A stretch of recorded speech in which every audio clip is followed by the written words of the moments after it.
Hello and welcome to another edition of the program Total Woman on 84 TV Radio. My name is Mute Olori. In most African parliaments, which are the voices of people, women are underrepresented purely as a result of patriarchy and male chauvinism. A 2019 data produced by the Interparliamentary Union on the representation of women in legislature across West Africa lay credence to this fact.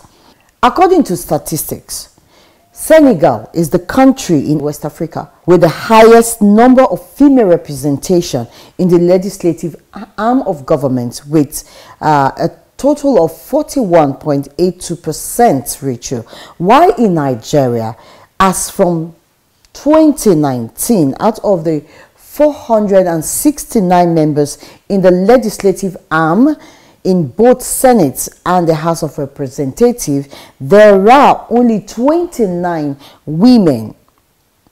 Men have a whopping 440 representation. West Africans' average of women's representation in the arm of government as of 2019 is 0.4%. This is way below the sub-Sahara African average of 23.7 and the global average of 24.3. However, both of these are still below the 30% target often used for the affirmative action politics. On this episode of Total Woman, we have the former Vice President of Gambia, Fatoumata Tambaja Jallow, one of the very few women who have gotten to that position in Africa to speak on meeting the 35% affirmative action in Africa, and most especially West Africa, given her wealth of experience with the case in the Gambia. Thank you very much for joining us, ma'am. Thank you for having me. Some of the issues that we were talking about is the 35% affirmative action. Can you enlighten us on exactly what the 35% affirmative action is? Because recently in Nigeria, it's precisely on the 1st of March, we know what happened in the National Assembly in Nigeria. So maybe a lot of people really don't understand what the 35% affirmative action is.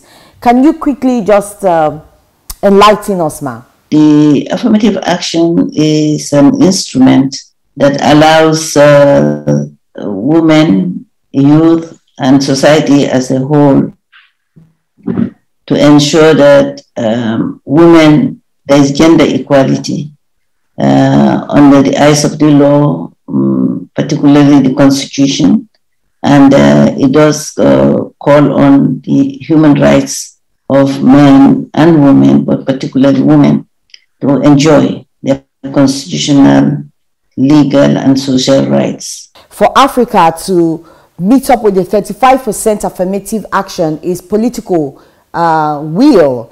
What is the place of religion and culture in also implementing the affirmative action in Africa? Fundamentally, the custodian of national constitutions is government. And first of all, the constitution must be defined to respond to the needs and realities of aspirations of a nation. And once the fundamental rights of women are contained in the constitution as an entry point, then others, including culture, I do agree that cultural barriers are factors inhibiting women's participation in politics and in decision making. But once there is a political accountability to the rights of women, rights of young women, women of different ages, women in general, there are mechanisms that would enforce tradition to comply with the Constitution, to comply with the law. So fundamentally, it must start from the political accountability to ensuring that women, there is true democracy, there is democracy.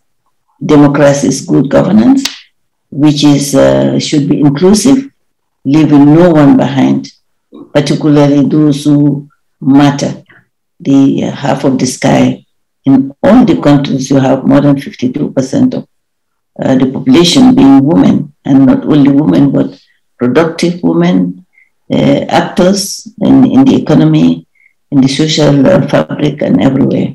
And the truth actually is, Ma, the highest level number of voters in any election is actually the women, because they come out more to vote. But unfortunately, when it comes to political offices, they seem to be left behind.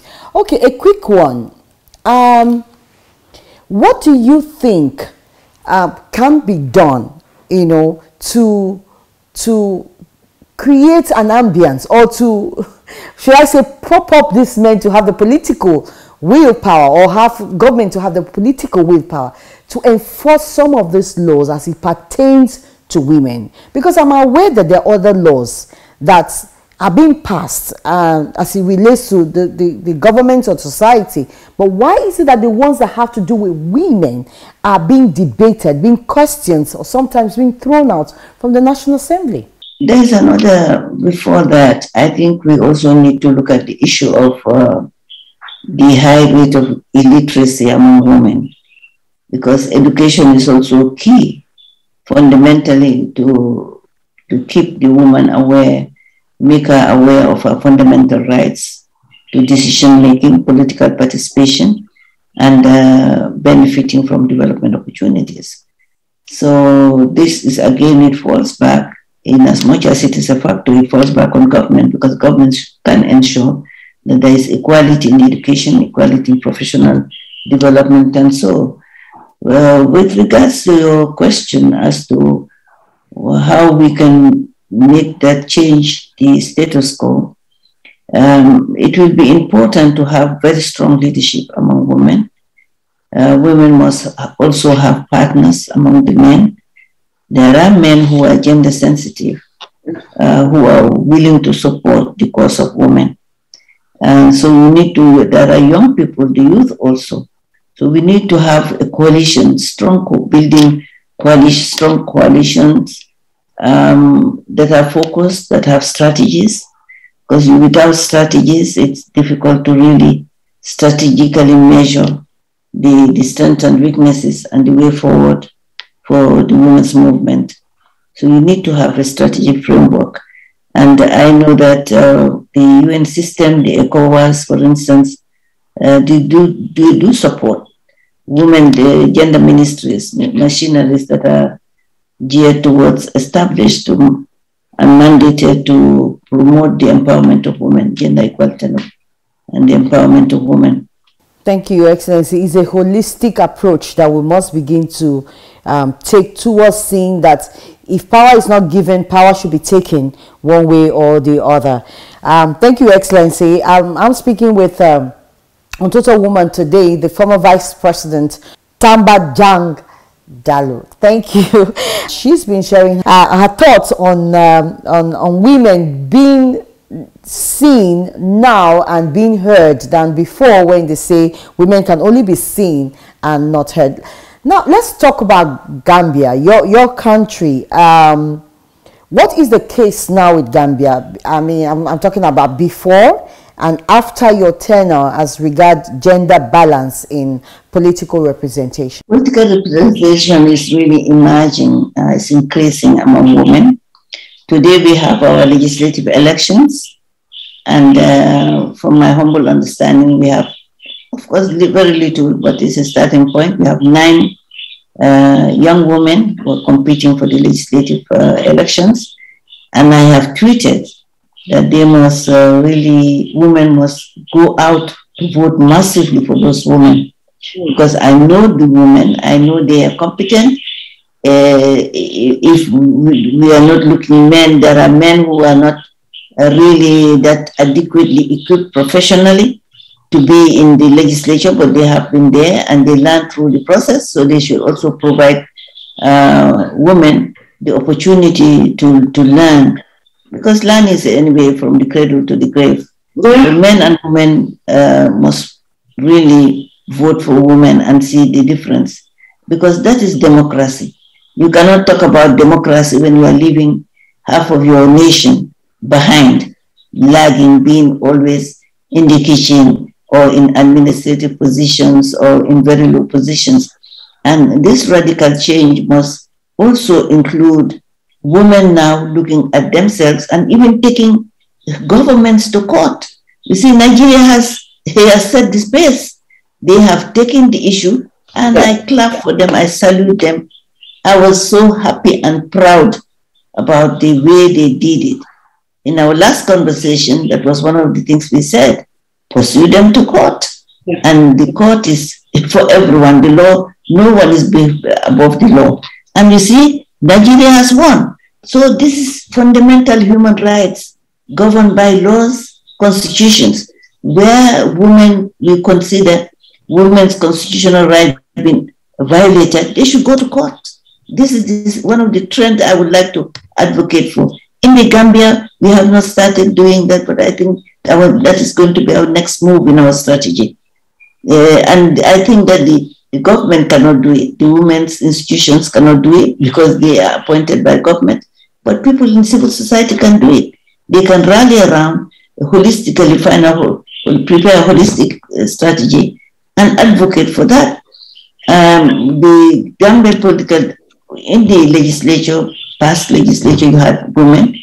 The ratio is still not 35%. Overall, also in the civil service, in the private sector, because we also have to take care of the private sector. Women in the workplace are very important.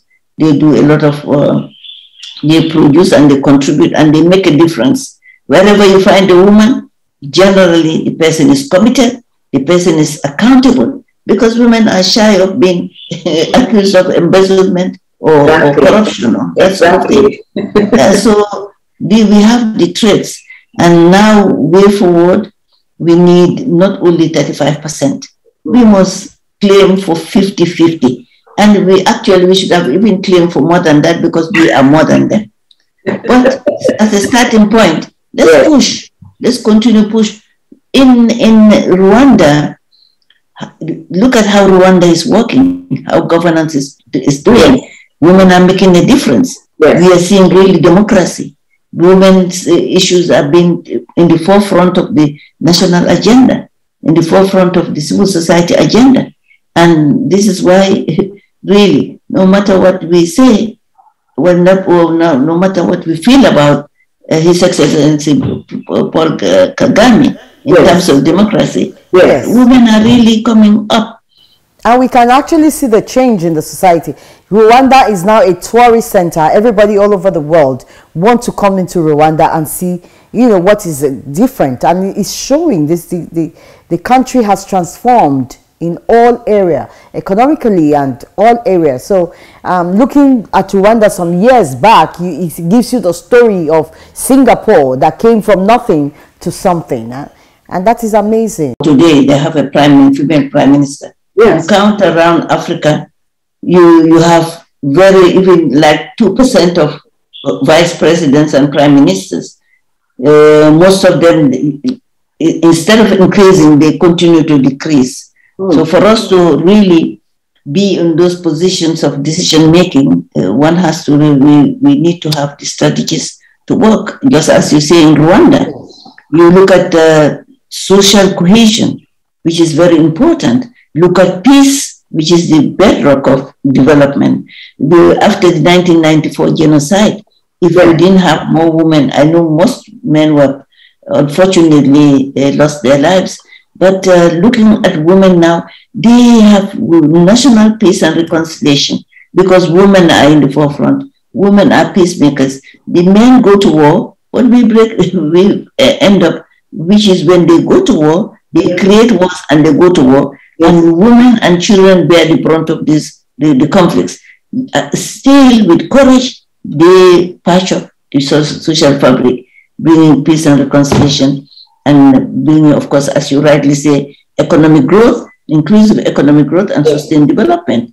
Because if you look at Singapore today, inclusive growth, I really contest. Economists will say growth for every year, annual growth. Look at the impact of growth.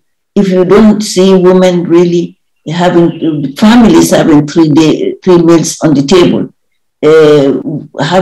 participating in decisions shape their lives.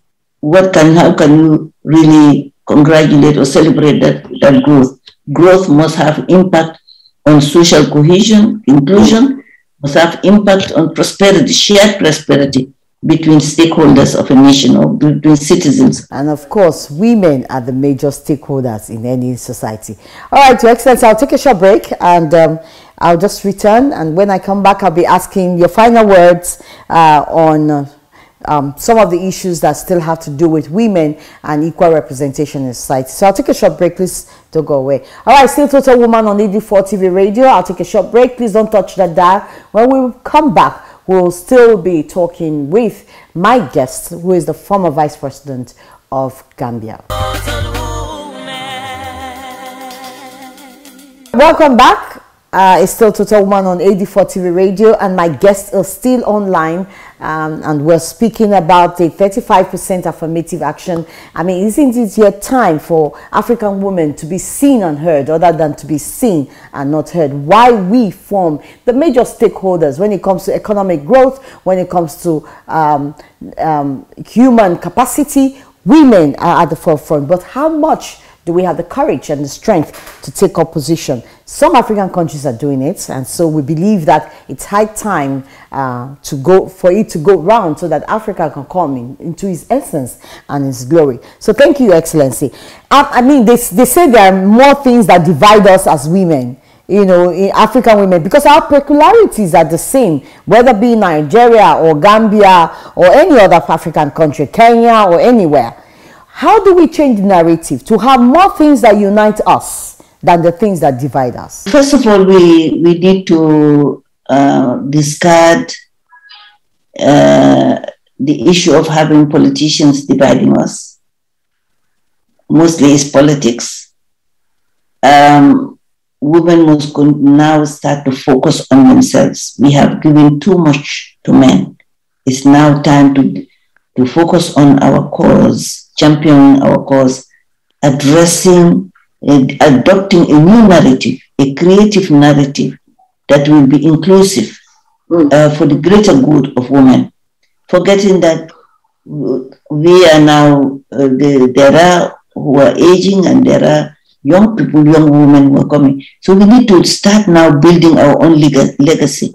The legacy of really ensuring increased women in education, in professional workforce, in how do you call it, in the productive sector like agriculture, where women are predominantly the majority, in the informal sector, which contributes to significantly to GDP and to, of course, to overall economic growth.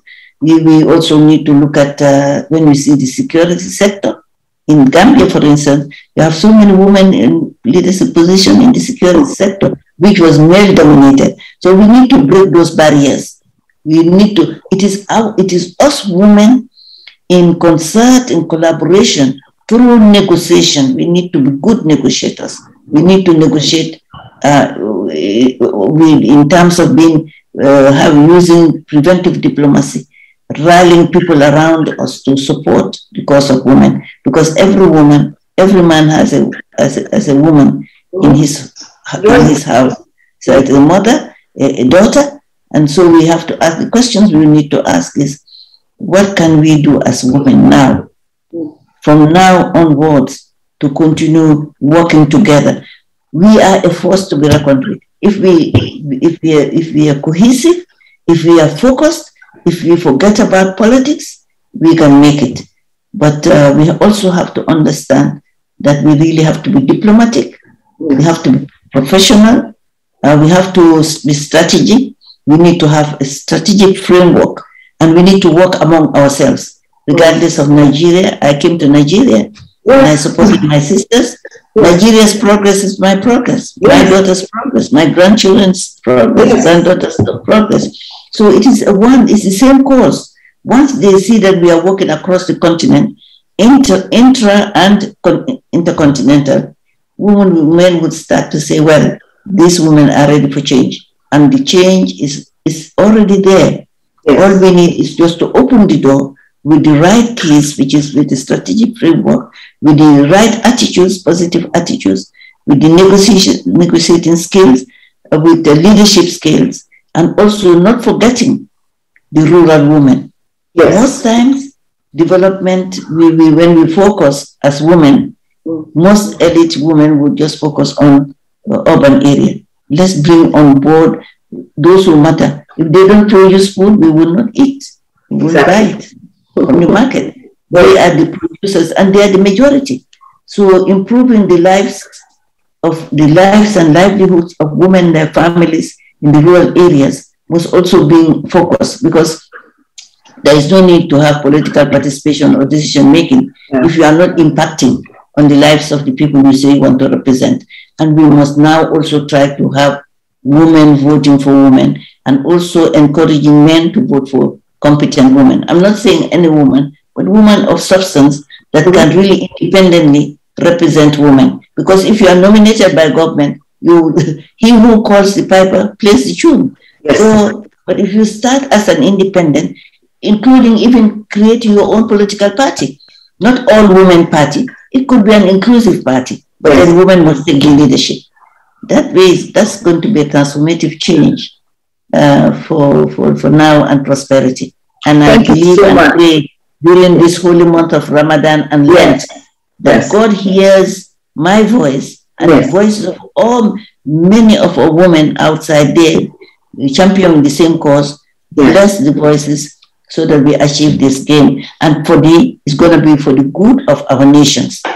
Amen. Thank you so much, Your Excellency. You have accountability, and you would have a better social fabric and nations. Thank you so much. One final word before I let you go. 2023 is right here.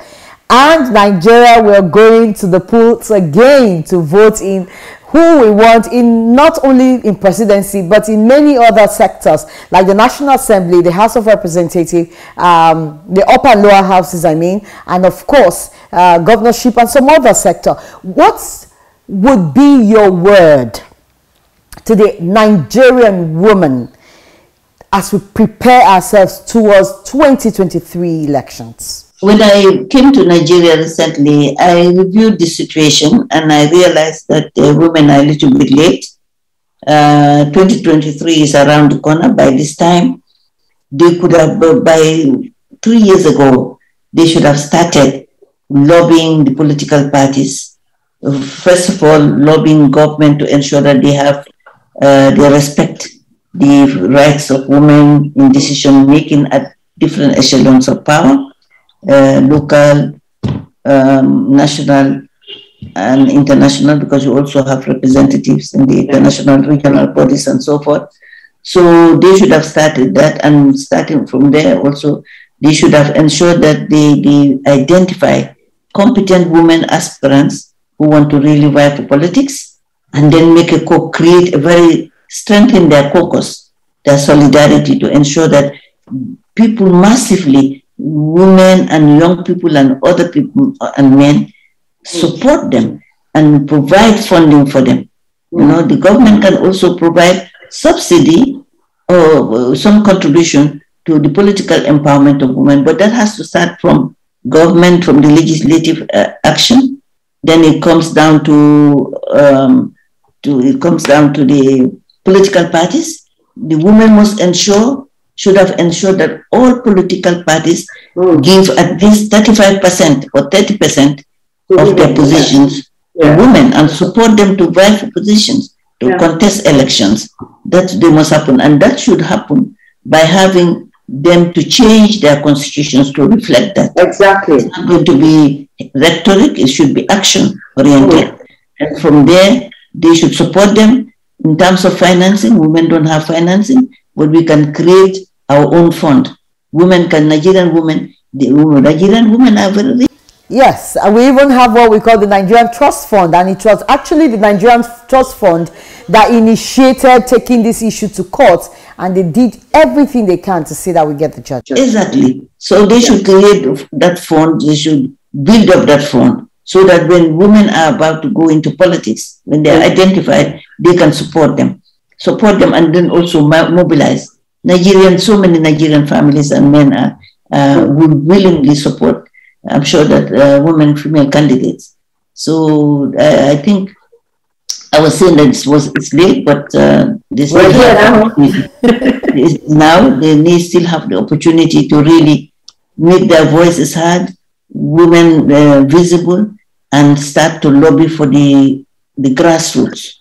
You know, wherever they have missed opportunity, they should transform that into opportunities for women to really be encouraged to come out and represent other women. Not forgetting, of course, the young people who are coming. So I pray that everything goes well for them and goes well for every African woman, so that the Africa we want, Agenda 2063, and the social development goals, talking about gender equality and women's and democracy and good governance at all levels, will be something of reality and not rhetoric. Thank you so much. We look forward to an Africa that is one, unity, indivisible, and women will be at the forefront for it. Women, it is time to not only be heard, but to be seen and to be heard and taking the mantle of leadership. Thank you so much, ma, and I wish you all the best in all your endeavor. And I pray that together we will see more women in position of leadership, politics, governance, and in power. Thank you so much for spending this time with us. And I assure Nigerian women that I'm here, available and ready to support our common cause. Thank you. And thank you so much for having me. Thank you so much. The media is very important. Without the media, I would not have been heard, and other women who are really championing the cause of women and men will not be heard. So the media also, we thank them, and we should bring them in the forefront of the struggle for gender equality and the empowerment of women, human rights, and so forth. Thank you so much. God bless you very much. Thank you. And I think it's a partnership, and together we will do this right. Thank you so much, Your Excellency. All right, so that's our show today on Total Woman 84 TV Radio. You've heard it. Every woman is in your life, being a mother, a sister, or a daughter, or a friend. So why not? Let's hold our hands and see how we can get to the top, because together we can make it better. My name is Muti Olori. I'll join you again next week on another edition with a wonderful guest on Total Woman on 84 TV Radio. God bless you. Bye-bye.